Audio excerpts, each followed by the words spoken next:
Esta é a Groenlândia. É a maior ilha do mundo, mas durante décadas foi ignorada.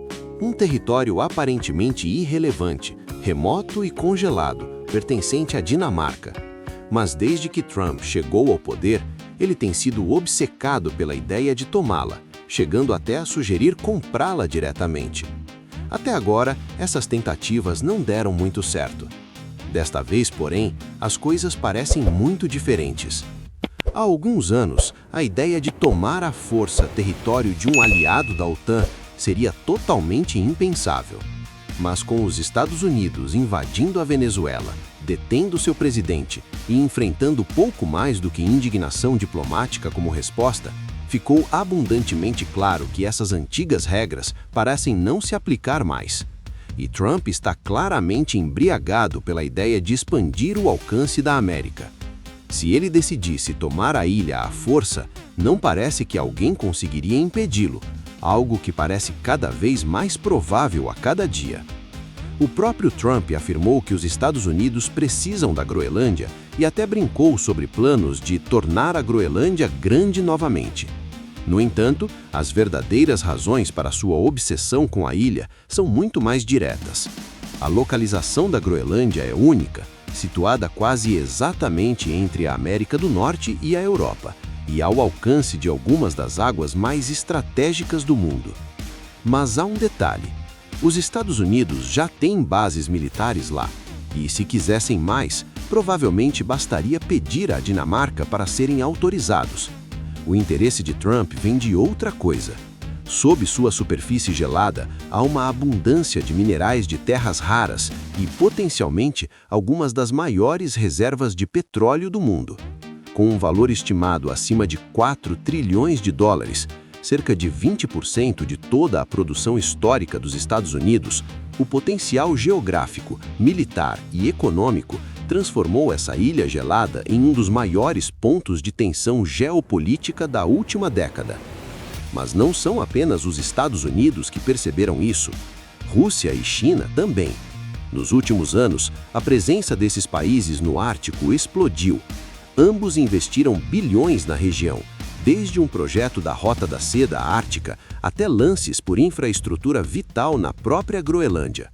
À medida que essa ameaça cresce, os Estados Unidos estão ficando cada vez mais desesperados e imprevisíveis, o que levanta uma questão mais profunda.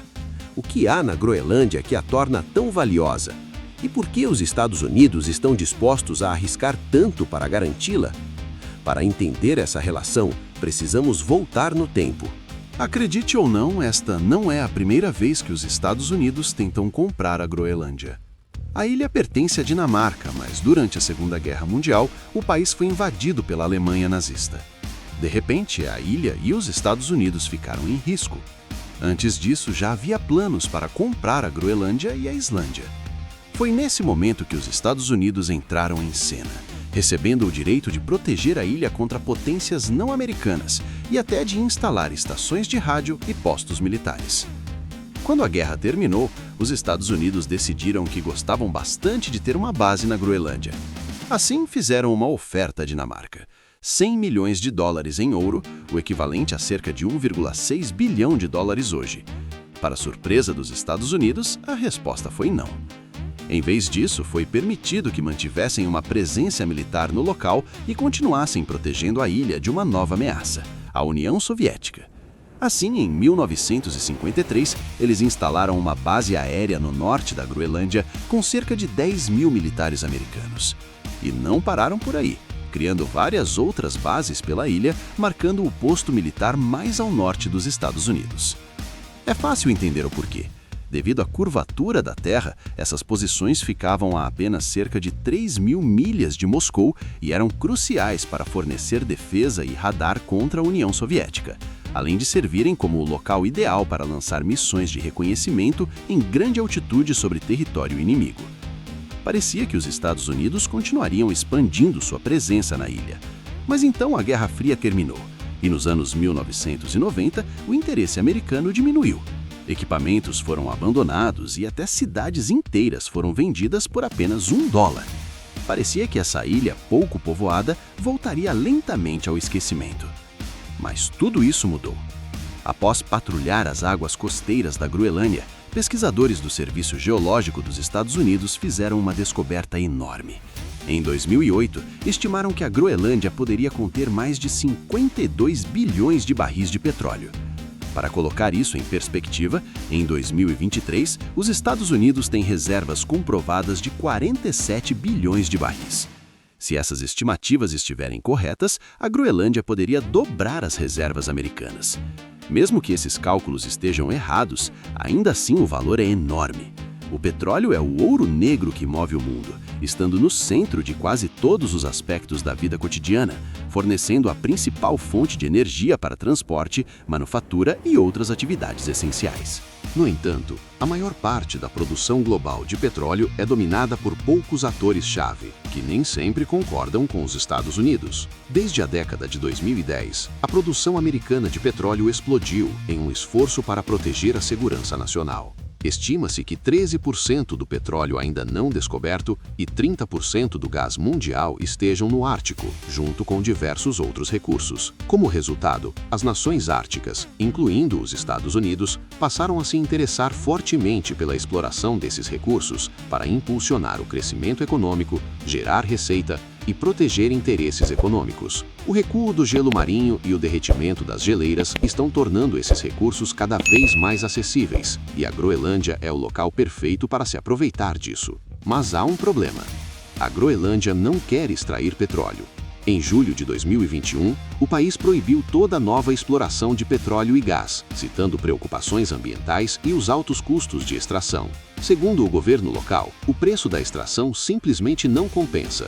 Mas se há algo que sabemos sobre Trump, é que ele não acredita muito nas mudanças climáticas, chegando a chamá-las de farsa, e promove slogans como "perfure, bebê, perfure". Portanto, o valor da Groenlândia vai muito além do estratégico. Além disso, os níveis de gelo no Ártico estão recuando, o que está mudando completamente a forma como vemos a região.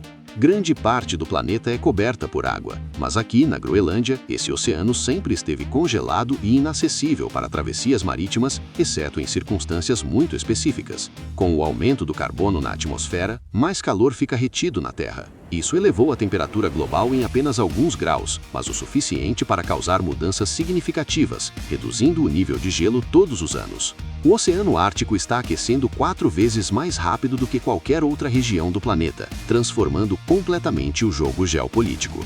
O derretimento do gelo está revelando novas rotas marítimas, como a Passagem do Noroeste. Essas rotas árticas são drasticamente mais curtas do que as tradicionais, e bem no centro de maioria delas está a Groenlândia, posicionada perfeitamente para se beneficiar disso. Por exemplo, uma viagem da Ásia à Europa pelo Ártico pode reduzir semanas do tempo de transporte em comparação com as rotas pelos canais de Suez ou do Panamá. Essas economias de tempo e combustível podem revolucionar o comércio global e transferir poder econômico para os países que controlam os mares. E quem controla os mares, controla o fornecimento global de mercadorias, das quais 80% viajam por via marítima. Somente nos últimos 10 anos, o número de navios que atravessam o Ártico já aumentou 30%, e esse número só tende a crescer. Mas, infelizmente para os Estados Unidos, eles não são os únicos fazendo movimentos no Ártico. E essa é uma das razões pelas quais Trump classificou a Groenlândia como crítica para o futuro da segurança dos Estados Unidos. Nos últimos anos, a Rússia vem militarizando rapidamente sua fronteira ártica, construindo dezenas de bases militares ao longo de sua costa norte. Chegaram até a plantar uma bandeira sobre o Polo Norte para reivindicar o território ártico. Até a China, um país distante do Ártico, intensificou sua presença na região e investiu bilhões de dólares na própria Groenlândia.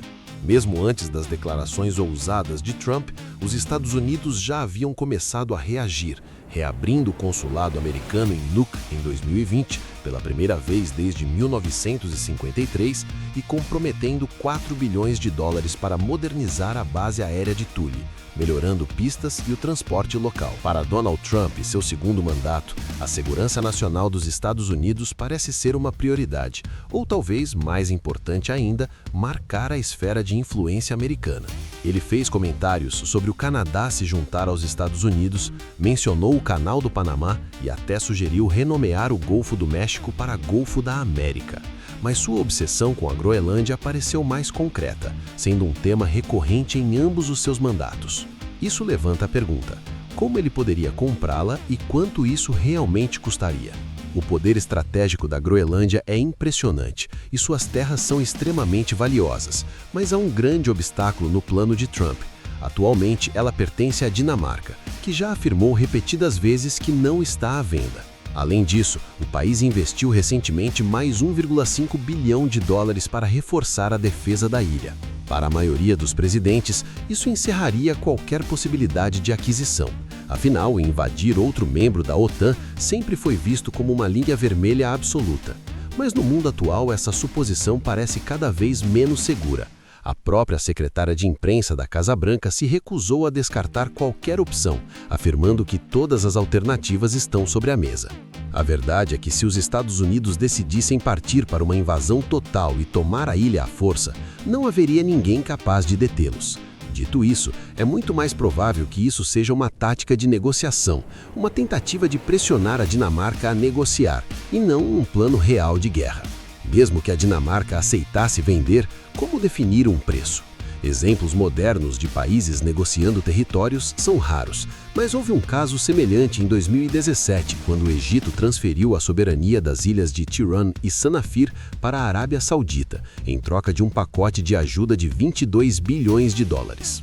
Embora estimar o valor exato da Groenlândia seja como adivinhar o comprimento de um fio, algumas estimativas apontam para cerca de 2 trilhões de dólares, uma quantia enorme, mesmo para os Estados Unidos, especialmente para uma administração que deseja reduzir a dívida nacional e cortar impostos. Embora seja tecnicamente autônoma, tanto a Dinamarca quanto a Groenlândia sabem que se os Estados Unidos baterem a porta, pouco pode ser feito. Mesmo há 50 anos, o destino da Groenlândia parecia ligado ao poder americano.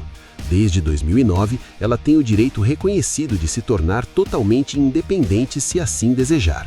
Esse pode ser o caminho escolhido para convencer o povo da Groenlândia a se unir aos Estados Unidos em vez de usar poder econômico ou militar. Muitos riram dos comentários de Trump em seu primeiro mandato, tratando-os como apenas mais um de seus tweets. Mas desta vez, parece haver um peso real por trás dessas declarações.